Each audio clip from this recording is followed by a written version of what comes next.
ប្លុកហាត់ប្រាណ2ម៉ោងរបស់ខ្ញុំនៅថ្ងៃចុងសប្តាហ៍ថ្ងៃនេះយើងផ្ដោតទៅលើជើងហើយនឹងគូតផងដែរចឹងមុនដំបូងឡើយយើង end on មុខ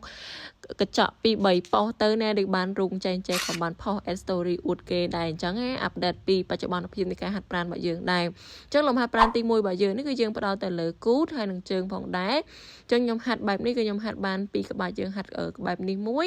ហើយនឹងបែបនេះមួយយើងផ្ដោតទៅលើគូតហើយនឹងជើងលំហាត់ប្រាណមួយនេះដែលយើងប្រឹងស្មាខ្លាំងឡើយហ្នឹងហើយលំហាត់ប្រាណទី2របស់យើងគឺខ្ញុំផ្ដោតទៅលើកំពង់ជើងខាងក្រោយដើម្បីជើងយើងសឡូនស្អាតអីអញ្ចឹងណាហើយមកចូលលំហាត់ប្រាណទី3របស់យើងវិញគឺយើងផ្ដោតទៅលើជើងហើយនឹងតាគៀកកន្លែងនេះគឺជើងតូចៗអញ្ចឹងប៉ុន្តែ40គីឡូពេញចាហើយលំហាត់ប្រាណទី4របស់យើងគឺយើងផ្ដោតទៅលើជើងខាងមុខនៅកន្លែងនេះលំហាត់ប្រាណទី5គឺផ្ដោតទៅលើជើងក្រោយខ្ញុំពិបាកមែនតើអត់សូវមានកម្លាំងនៅក្នុងការលើកវាខ្ញុំលើកឆាប់ហត់មែនតើហើយលំហាត់ប្រាណទី6នេះខ្ញុំជួយចិត្តមែនតើគឺផ្ដោតទៅលើតាគៀកដើម្បីតាគៀកស្អាតដូចផ្លែប៉េះអីចឹងណានេះលំហាត់ប្រាណទី7របស់យើងគឺយើងផ្ដោតទៅលើគូតដូចគ្នានៅកន្លែងនេះ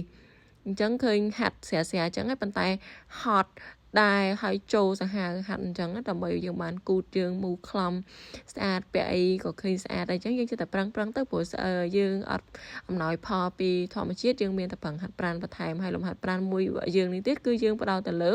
គូតក្រោយអញ្ចឹងស្អាតមែនតើនៅកន្លែងនេះហើយចុងក្រោយគឺយើងផ្ដោតទៅលើក្បាលពោះខ្ញុំហាត់បានច្រើនក្បាច់ដែរក្បាលពោះថ្ងៃនេះប៉ុន្តែយើងអត់បានថតតែមួយនេះទេយើងសម្រក់ខ្លាញ់ក្បាលពោះហើយចុងក្រោយគឺយើងរត់ជាមួយនឹងម៉ាស៊ីន20នាទីដើម្បីយើងសម្រាប់ការហាត់ប្រាណថ្ងៃហ្នឹងអូខេប្លុកថ្ងៃហ្នឹងមានប៉ុណ្ណឹងបាយ